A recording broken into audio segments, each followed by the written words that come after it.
global powers must act together because if we're not at the table, we're on the menu. Somewhere Europe has to grow out of the mindset that Europe's problems are the world's problems, but the world's problems are not Europe's problems. चुन चुन करके हिसाब लेना ये मेरी फितरत है.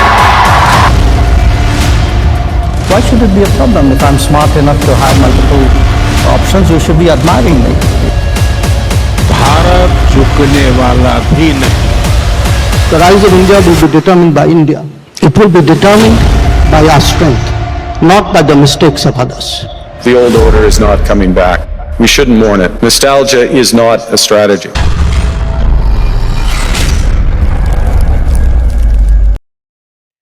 Guys, welcome back to my channel. And as usual, we all know that Donald Trump had a recent taco moment, and where actually let me share my screen real quick. Okay, Donald Trump holds off on major escalation against Iran as advisors raise concern. Among the worries is that expanded hostilities could dangerously drain the diminished stockpile of air defense munitions in the Middle East. Now, first of all, let me clarify that and then we'll move forward, okay? Because this video is not about this whole entire news. There is a motive. Every time Donald Trump has asked for ceasefire, then there had been hidden motives, okay? And one of the motives right now is something else, which is going to happen this week. All right, so I'm going to talk about that. But first, let me clarify this whole air defense munitions in the Middle East and all that good stuff. First of all, see, these type of informations are provided by the generals, the army generals, the military generals and all that.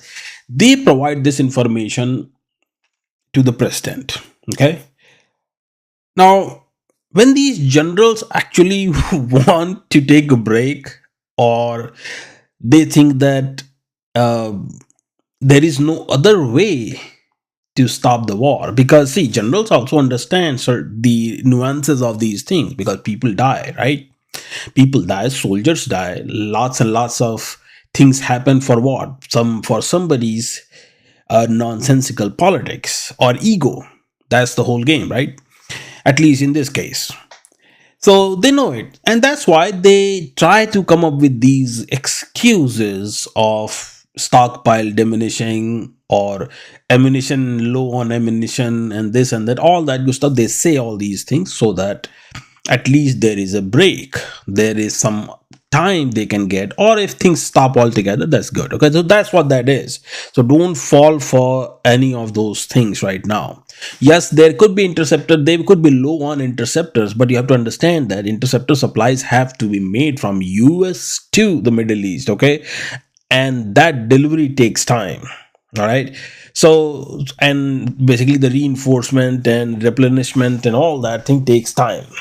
All right, so you need ceasefire or something so that you can actually regroup and get together, do whatever, and then again go back to business. That's all it is. All right, otherwise yeah, American power may be diminishing and all, but one thing that America is not diminishing is the firepower. All right, so anybody who has this kind of misconception, they need to get over it.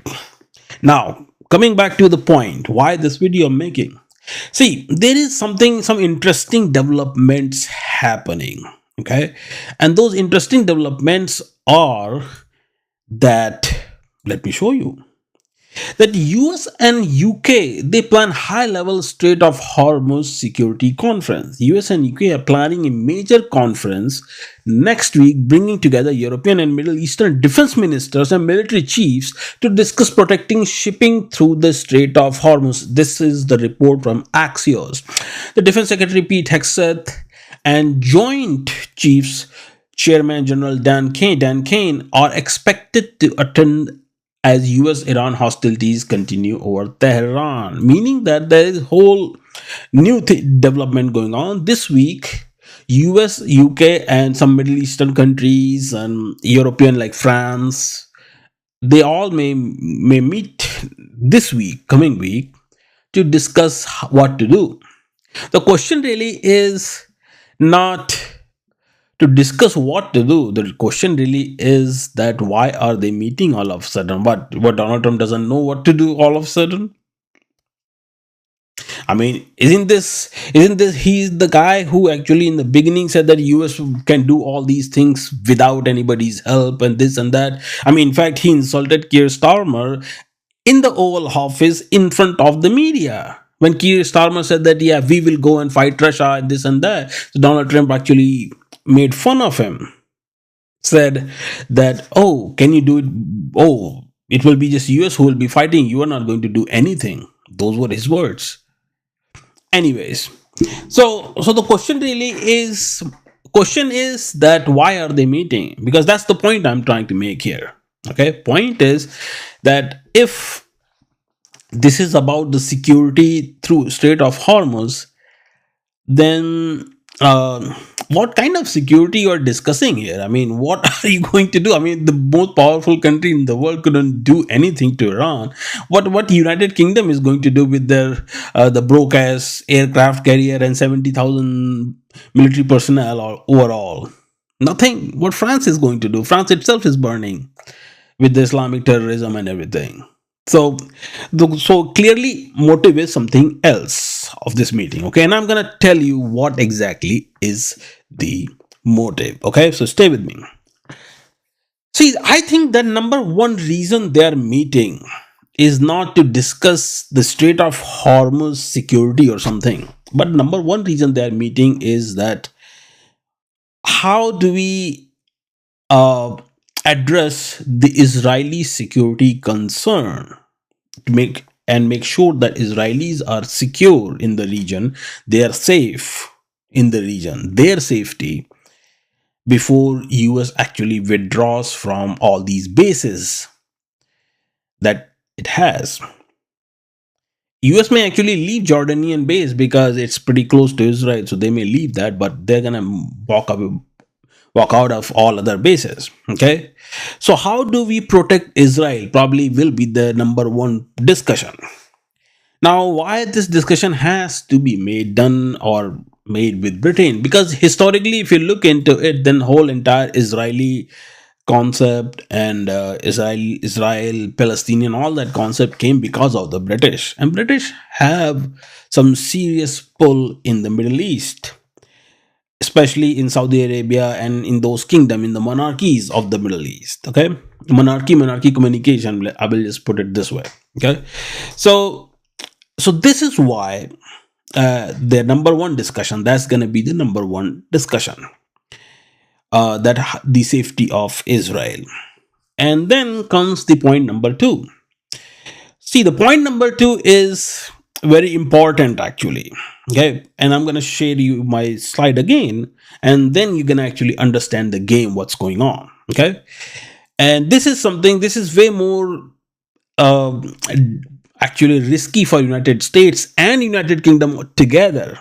I think this is so risky that they both have finally decided that, all right, let's get together and talk it through and see what we can do. And here is what it is. Okay, let's see. What it is that top lawyers of London marine war insurers have told brokers that they will stop selling war cover for Saudi-linked cargoes in the Red Sea after Houthi attacks on two Saudi tankers, and some are preparing to cancel existing policies. The exclusion covers any ship with Saudi touchpoints, including foreign flagged vessels that previously called at Saudi ports. Saudi Arabia is now being lumped in with US, UK, and Israel as high-risk jurisdictions. A serious blow given Riyadh's growing reliance on Red Sea exports via Yanbu, up to 5 million barrels per day. While the Strait of Hormuz stays largely closed, several Saudi cargoes are already U-turning around the Cape of Good Hope, like I had said in my previous video where I talked about the Houthi bombing Saudi Arabia. So I already told you that they are gonna go reroute everything to Cape of Good Hope because that's the alternative to the Red Sea. Others are switching off GPS to sneak through Bab al Mandab, as the Houthis say. The naval blockade targets mainly Saudi shipping. Okay, the point in case here is that Lloyd of London is pretty.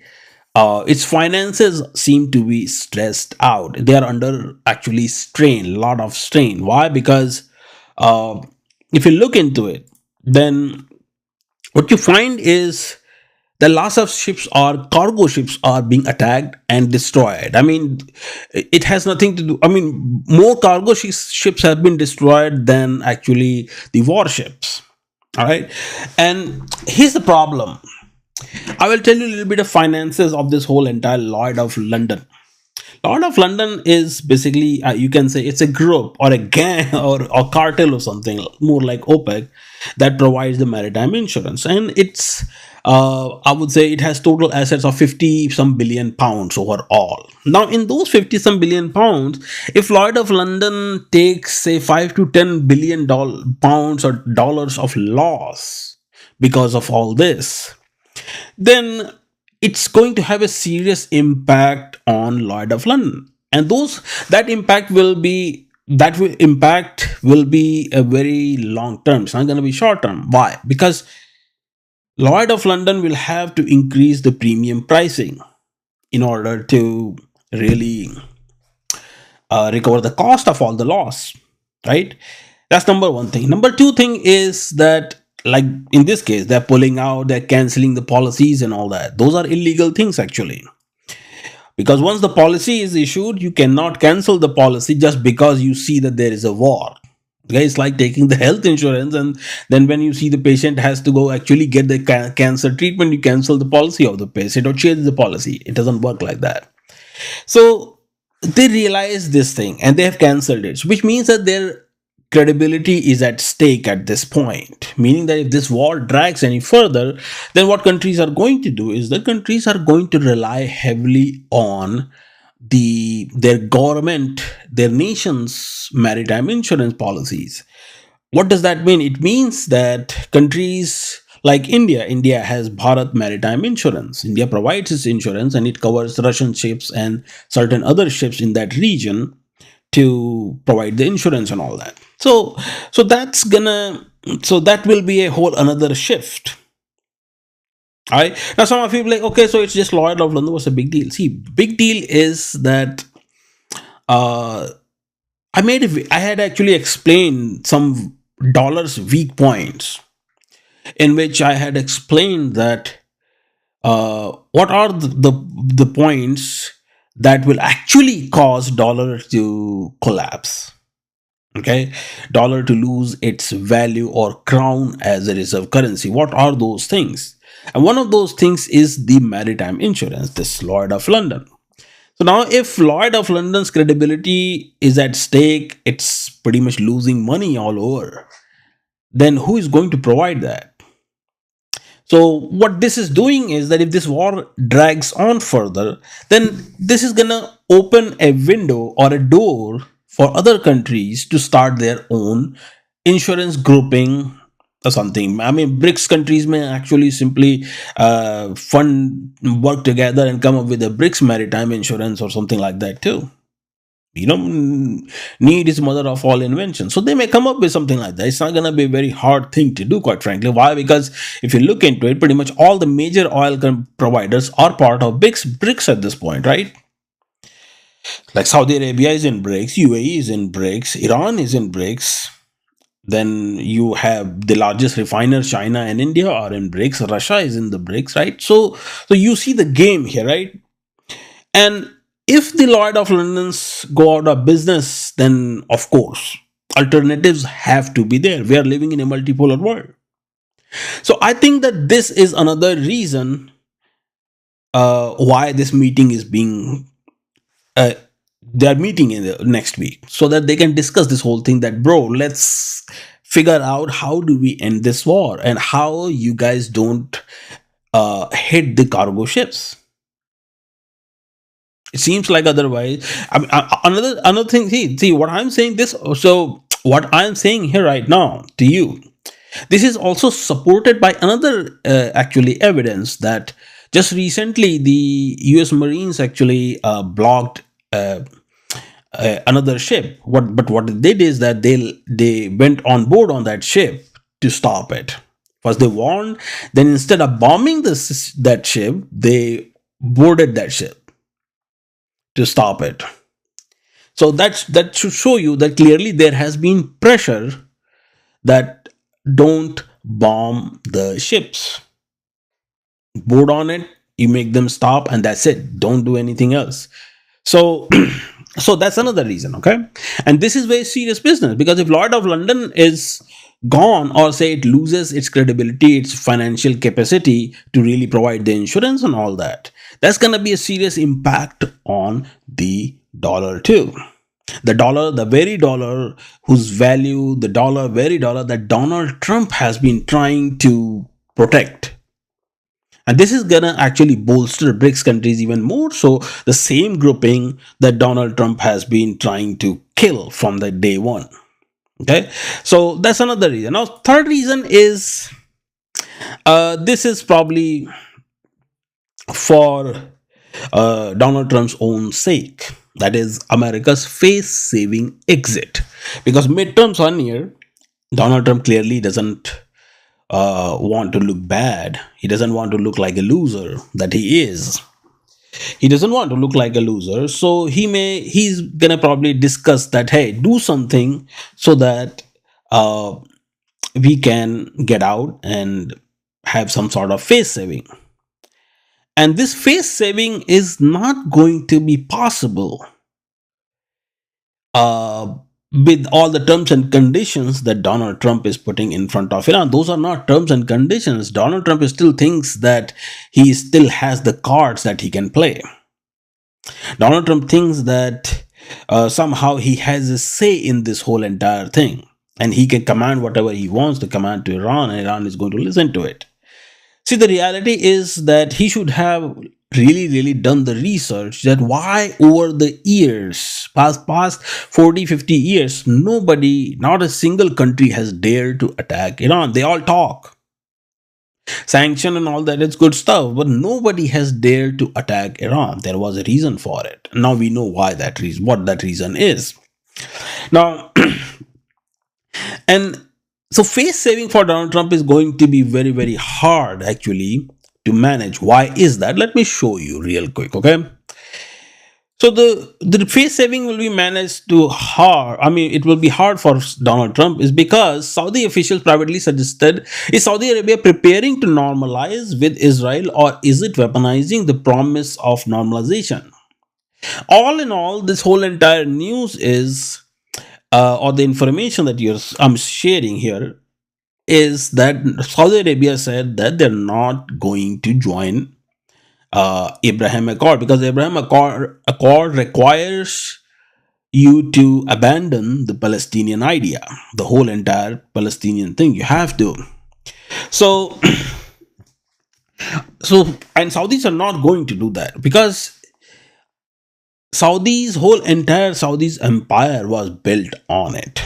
That they from the day one, in fact, when Roosevelt met Ibn Saud, then Ibn Saud himself said that no, there will be no Israel here. He never wanted that. He in fact said that go make it in the West Germany, because Germans were the one who actually committed all the atrocities on Jews. Anyways, so if Saudis abandon the Palestinian idea or Palestinian state, then Saudis are, especially the kingdoms, pretty much, these kingdoms are afraid that there will be a radical uprise in the region, in that whole entire thing, this very thing that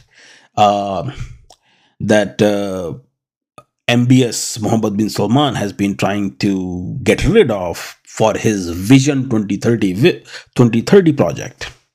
Vision 2030 project was to actually diversify Saudi Arabian exports and make its economy less dependent on oil. So far, he has failed in it, and it's not very successful at this right now. So he thinks that if If he abandons the idea, then chances are that it will be hard to contain the whole Palestinian radicalization that's going to happen in that area. That's the biggest fear. So the question really is, how are they going to do the face saving? Another idea that was proposed is the joint Iran and Oman and US control of Strait of Hormuz. And even in that case also, that's not good. Why? Because before before the war started, there nobody Hormuz was open and free for everyone to use. Now, all of a sudden, if Iran gets into this play and gets its way that, hey, we are going to put toll on the Strait of Hormuz, then also that's not face saving. That's a historical insult, actually. So that's not going to happen either, because midterm is coming and it's not going to look good on Donald Trump. So what exactly are other possibilities? There is only one possibility that is there, and I don't know how that's going to play out, but the other possibility is that if Iran agrees to join the Abraham Accord in return for no sanctions and then civil nuclear deal, all that good stuff. Now, Abraham Accord is not for non-Arabic countries. The Abraham Accord is a US construct. It's a US construct that was created, that not created, but it says that, okay, all the Arabic countries should give up the Palestinian idea and all that, live in harmony with Israel and this and that, let's sign, we are not a threat. In a nutshell, that's the gist of this whole entire thing. Now, Iran is not a Arabic country. At least Arabs don't consider Iran an Arabic country, even though rest of the world thinks that Iran is a jihadi country. So now you understand the thing, that it's like you are Muslim, but other Muslims are saying that no, you're not Muslim. I mean, no, we don't even want to convert you. Go, get out of here. No, we don't want you. Imagine that. And that's the situation of Iran. So, and since it's a US construct, then I think that US may talk to Iran and Iran may agree to join in the Abraham Accord, that, hey man, we got no issues with Israel. Why is that? See, every other country that's there has problem with Iran. Whether it is Jordan, whether it is Saudi Arabia, especially Saudi Arabia, then Bahrain, Qatar, they all have problem with Iran. UAE doesn't have problem with Iran. UAE is part of what? Abraham Accord. Israel is in Abraham Accord. I think Jordan is another country that has signed Abraham Accord. And if Iran joins it, US can actually change the wordings in it and let Iran join it. And Iran simply agrees that, okay, we will leave the Hormuz open. We will sign the Abraham Accord. That will make Donald Trump look good. That, hey, look, peace for Israel, peace for Israel. And he can pat on his back, chest thumping. See, I brought Iran to the knees and this and that. Now Iran is bowing down to me. So he can say those things during the midterm. And then as far as regional safety is concerned, then I think later on, once all this is over, then India already provides the maritime security up to Gulf of Aden. And since India has already ports in Iran, so India, Iran, UAE and Israel actually may come up with some sort of terms, defense pact or something, where they can provide the security in that region. So America, this is how US will probably get a face saving. But the meeting is for this. This will be discussed in this meeting. Okay, that's the whole point. I'm not here to tell you the whole entire history. So this is what it looks like, and this is why the whole entire this peace talk or ceasefire has been done. The whole strike has been called off for this reason. At least that's what I am thinking. Or there was no set date on it as to, but it was supposed to be this week, between Monday to Friday, okay? And Rubio, Witkoff, and then DevSec, your P-Tech said, they all will be there to discuss all these things. All right, so this is it for this video. I hope you guys learned something. Please do like and subscribe, and I'll talk to you guys in another video. Take care.